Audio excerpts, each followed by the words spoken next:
첫 번째 주제 발표를 시작하도록 하겠습니다.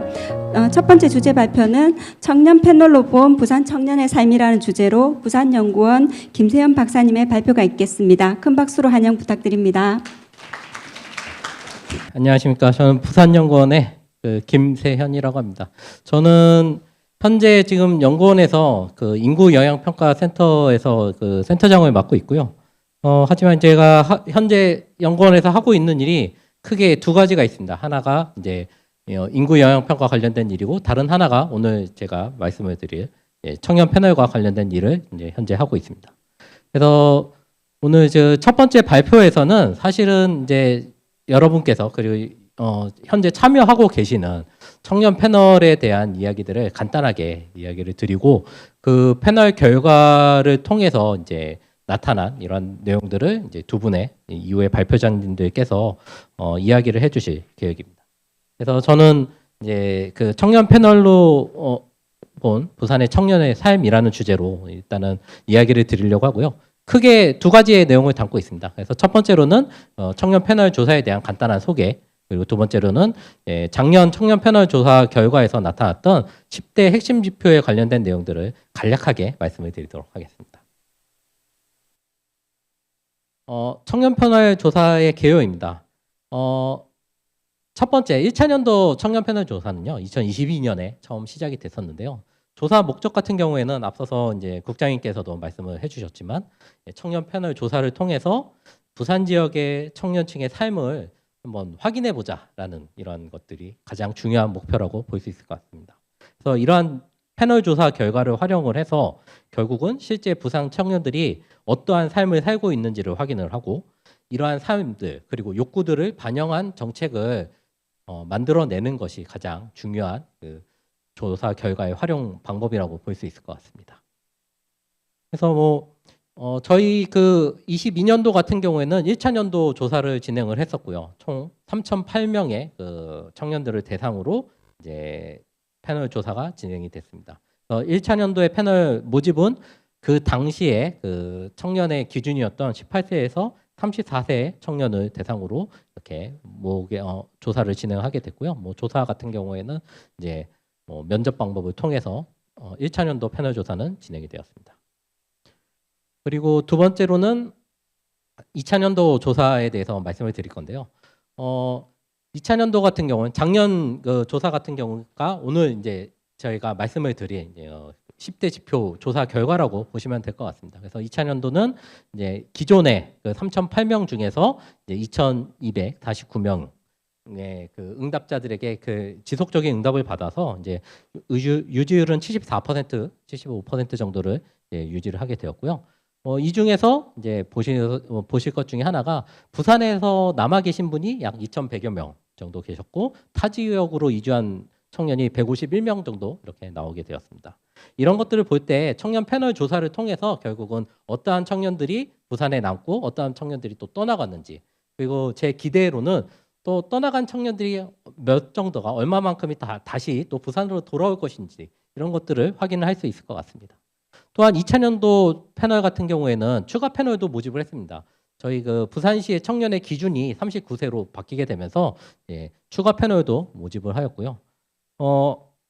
여기에 자료에는 없지만 이제 올해 3차년도 조사가 막 이제 끝나서 현재 조사의 응답률 같은 경우에 88.2% 정도 현재 집계되어 있는데, 아무래도 이제 많은 분들께서 지속적으로 저희 패널 조사에 참여를 해주셔서 아무래도 더 좋은 이러한 자료를 저희가 만들고 분석을 할 수 있을 것 같습니다.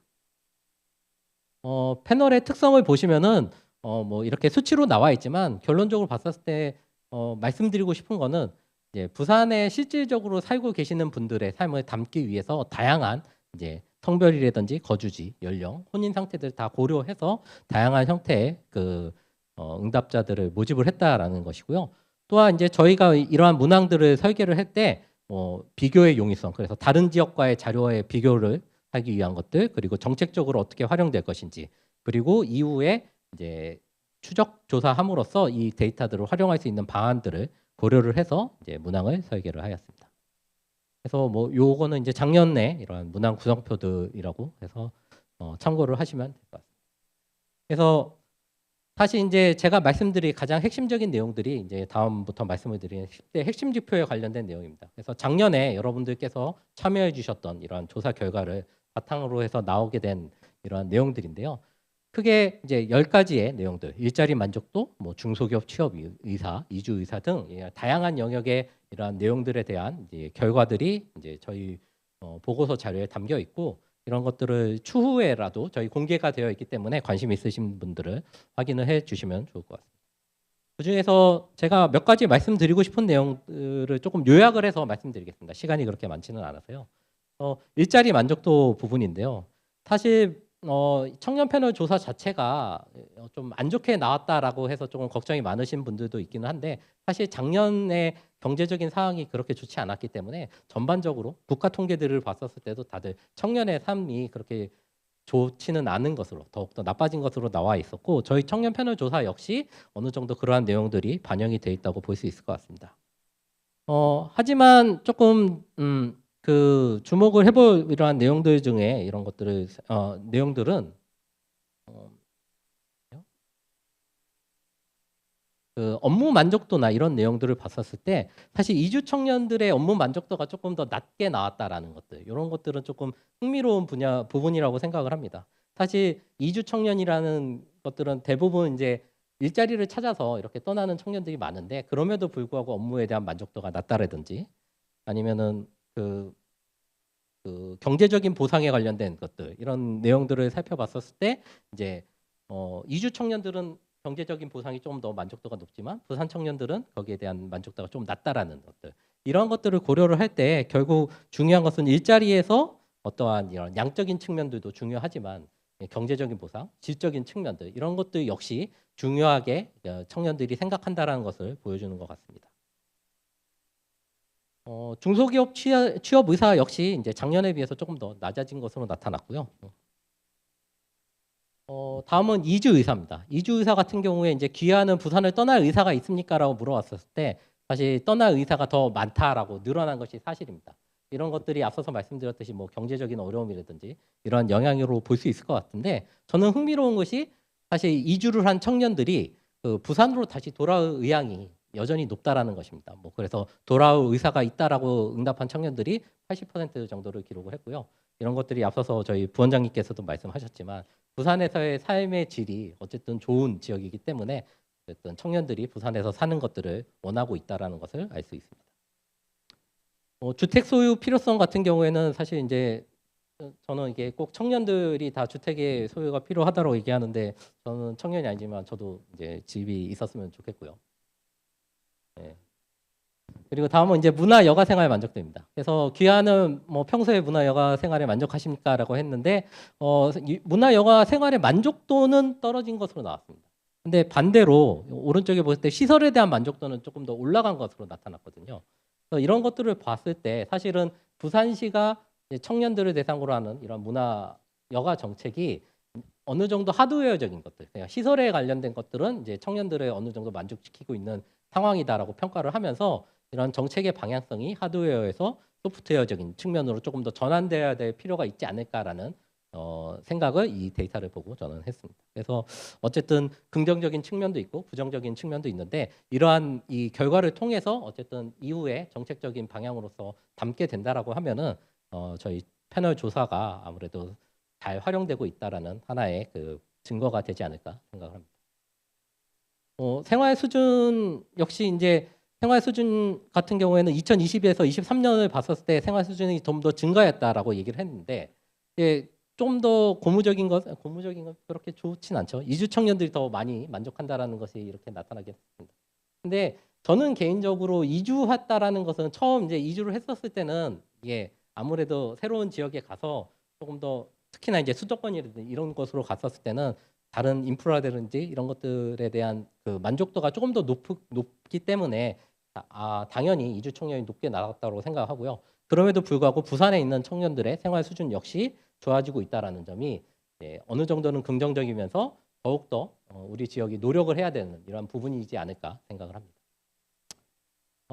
결혼 및 출산 의향입니다. 제가 앞서서 인구영향평가 센터를 맡고 있다고 해서 제가 관심 있는 부분 중에 하나인데요.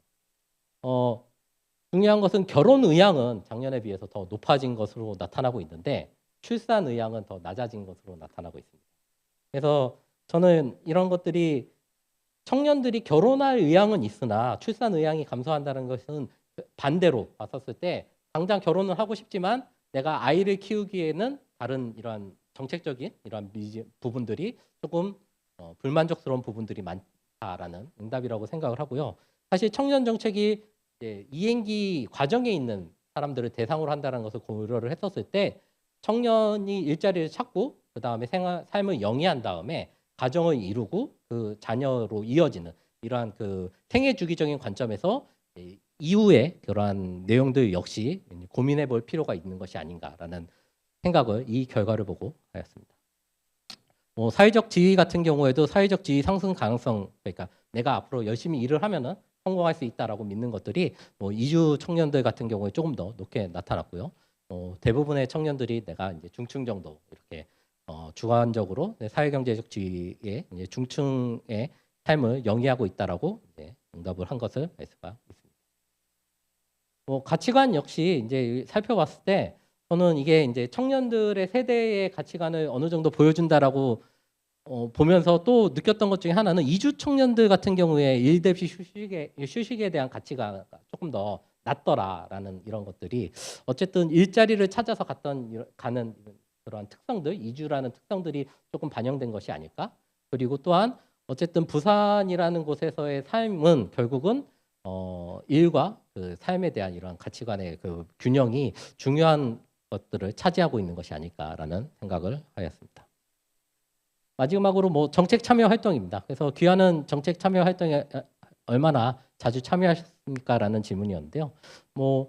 사실 이주 청년들 같은 경우 저는 개인적으로 이주한 사람들이 정책에 대한 이러한 그 니즈가 더 높을 것이다라고 생각을 했는데 어쨌든 부산에 있는 청년들이 조금 더 정책 참여 활동을 많이 하고 있다라는 이러한 응답을 보인 것은 어쨌든 오늘 여기 많이 계시는 부산시 관계자 여러분들께서 열심히 해주신 그러한 결과가 아닐까 생각을 합니다. 그래서 오늘 제가 말씀드릴 이런 10대 핵심 지표는 여기까지 말씀을 드리겠고요. 그다음에 앞으로 진행될 그 두 분의 그 발표자 여러분들의 그 내용에 대해서 조금 더 관심을 가지고 잘 들어주시면 감사하겠습니다.